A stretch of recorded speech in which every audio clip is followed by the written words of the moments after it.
let's look at how we actually solve quadratic equations. And with these, if you haven't seen these already, we're going to have these quadratics equal to 0. There's a reason for that. I'll go into that in a little bit more detail, probably about halfway through this video. But suffice to say, if you were to graph this quadratic, what it would look like, it would look something like, it would be, one of them would be negative, one would be positive. It would look something like this. So really what we're trying to figure out is what x values make this whole function equal 0. See, it crosses the x-intercept. That's why these are called, the x values themselves are called zeros. They're called x-intercepts. They're called roots. So usually you see zeros and roots. You don't really see x-intercepts, but there's three main words that we use: roots, x-intercepts, and zeros. Where roots and zeros, again, those are the important ones that you normally see. And it looks like this. These are the x values that we're looking for. So basically, you have to be comfortable with factoring. That's the whole name of this video, is solving by factoring. So if you don't know how to factor quadratics, go back and double check. We should have a video up, a couple videos on how we factor. Okay, but we're going to assume that you know how to factor, and then we can take it a step further and solve this out. So let's factor this left side. We have a quadratic. We want to figure out what two numbers multiply to give me negative 30 and add to give me a 1, because that's a coefficient of 1. And after some guess and check, hopefully come up with x equals, or not x equals, excuse me, our two factors would be a positive 6 and a negative 5. And once we have that, we can go ahead and rewrite this. I'm going to go through the long way. When we have a equals 1, we're going to rewrite this 1x as 6x minus 5x, because 6x minus 5x, that's 1x minus 30 equals 0. And now we're going to factor by grouping. So we're going to group those two. We're going to group these two. It's a little tight, sorry about that. And we'll go ahead and rewrite those. So what can we factor out of these first two terms? We can factor out an x, and then we'll end up with x plus 6. And now for this last term, we can factor out a what? We can factor out a negative 5, and we get x plus 6. And again, I think if you've seen the previous videos, we've got the same term inside of the parentheses. That's a very good sign. Usually means we're on the right track. So we can put those in their own parentheses, x plus 6, and then we pluck the coefficients off of the original two parentheses, and they become their own binomial, x minus 5. And there we go. That is this x squared plus x minus 30. This is that term factored. Excuse me, this is that quadratic factored. So now we have this, remember this whole, what I forgot to put here, it's still equal to 0, still equal to 0. Now this is where it comes into play. The whole reason we want to solve quadratics with the right side equal to 0, or maybe the left side equal to 0 if we brought this on the right side. Again, it doesn't matter. Our common convention is that it's on the left side. But the reason why we wanted it equal to 0 is because of the zero product property. You might not know what that means if I just told you it, but you know it by heart from algebra or pre-algebra or even before that. If I say a times b equals 0, then at least a or b is equal to 0. At least one of those has to be 0, right? Because anything times 0 is 0. So what that means is if we were to let x minus 5 be a and x plus 6 be b, then one of these terms would have to be 0 because we set it equal to 0. So what we go ahead and do now is we set them both equal to 0. So we'll do x minus 5 equals 0. X plus 6 equals 0. And then this is the nice easy part. Once we get to this, we just solve out for x, and we should get x equals 5, x equals negative 6. And indeed, if we go back and check this out, let's plug it in. X equals 5, we get 25 plus 5, which is 30 minus 30 equals 0. So one of these, if like this graph over here, this would be x equals 5. And then let's plug in negative 6, we get negative 6 squared, which is a positive 36, minus 6, which is just minus 30. So 36 minus 6 gives us 30. And then minus 30, that, of course, that also equals 0. And that would be this one right here. That would be minus 6. So these are the two x values where if we plug them back in, our quadratic is equal to 0. AKA these right here, this x equals 5, x equals negative 6. Those are our two, however you want to term it, you can call them roots. They are our zeros, and they are the x-intercepts. Those are all interchangeable terms, okay? And that's the main idea, especially when we're just starting out. The first idea that you learn is how to solve these is just by factoring. Just like how when you first learned quadratics, the main idea was how do we factor these? And that's the first step. There's a couple of other ways that we solve these, but the nice intro way to kind of just ease into it is just by factoring.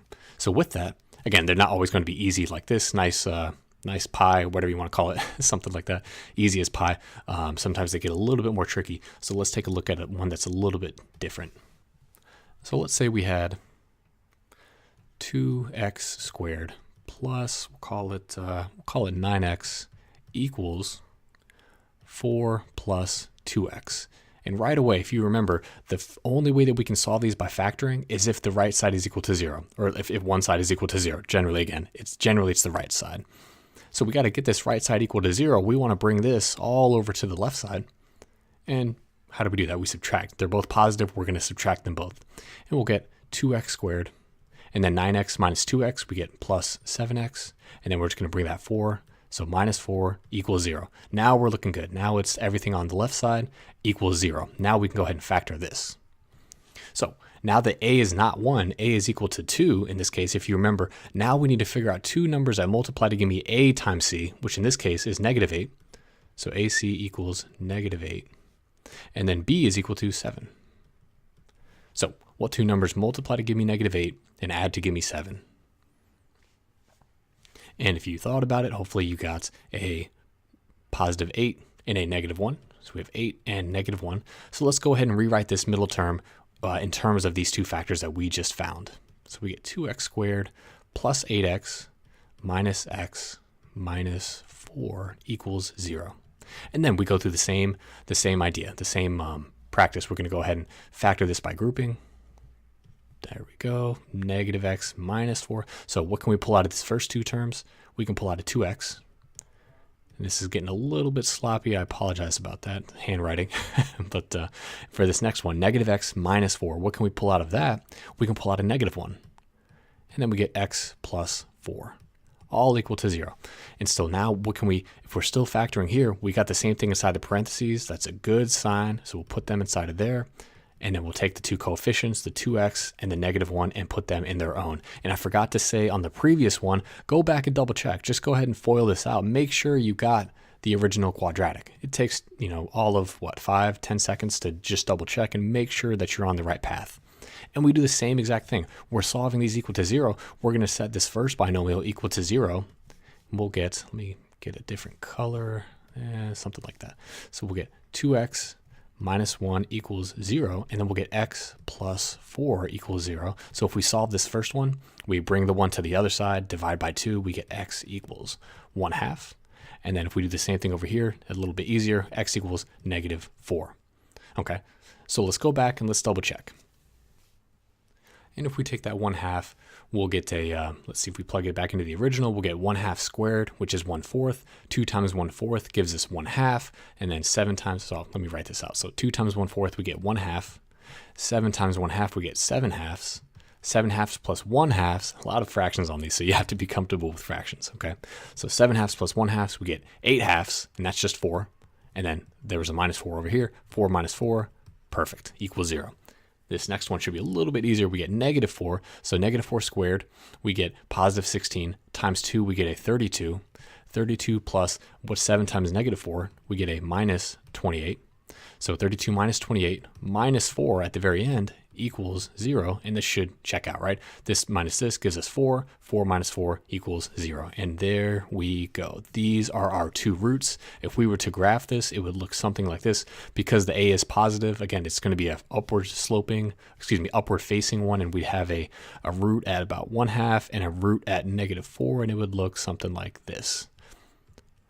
And I didn't check where the vertex was. It could be a lot more steeper, but something like that. And these are where the zeros, whatever you want to call them, zeros, roots, x-intercepts, again, they're all the same thing. So be comfortable, because sometimes they'll ask you, hey, what are the x-intercepts? And if you don't know that that's just another way of saying roots, then you're like, is it where it crosses this? But no, that's the y-intercept. And it's very, very easy to get trapped in there if you're not sure what means what, right? So this is just another way. Sometimes they don't give it automatically to you in this form. You have to do a little bit of algebra to get into the form where the right side is equal to 0, and then we go about the same method when we can factor it.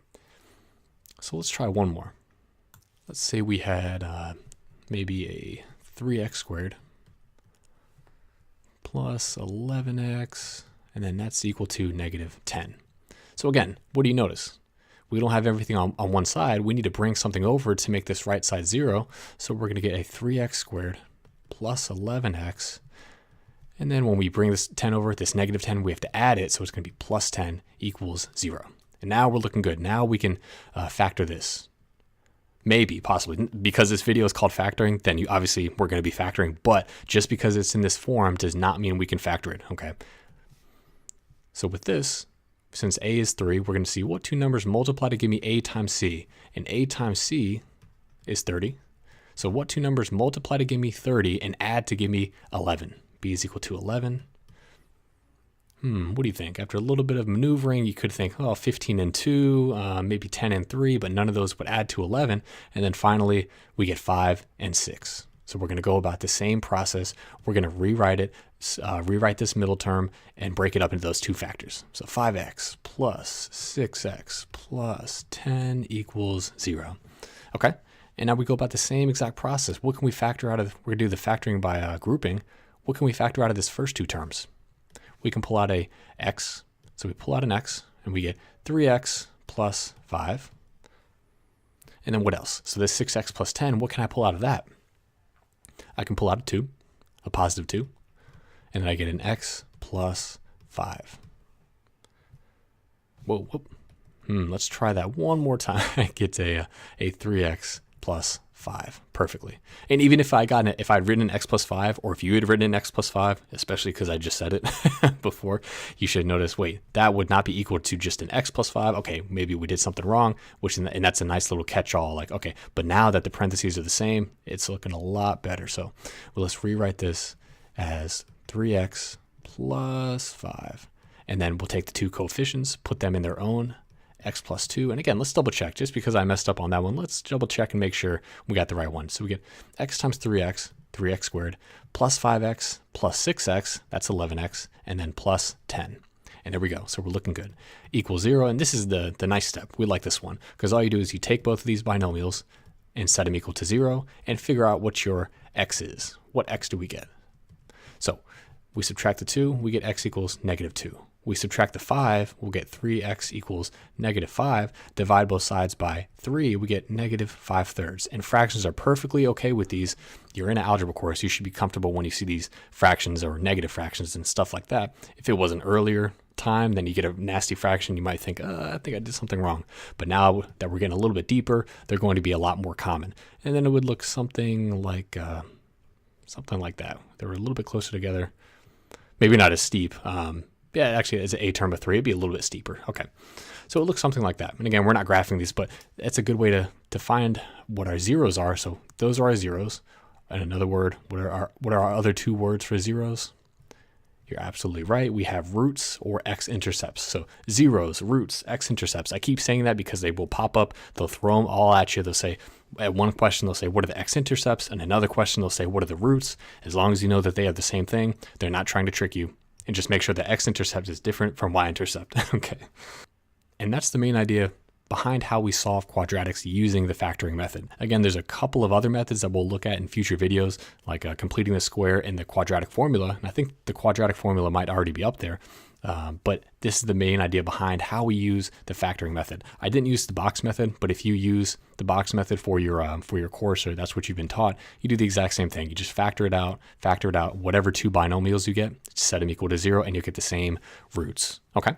So I hope you found this video helpful. If you have any questions or comments, please leave them below. And until next time, this is Justin with Top Tier Math.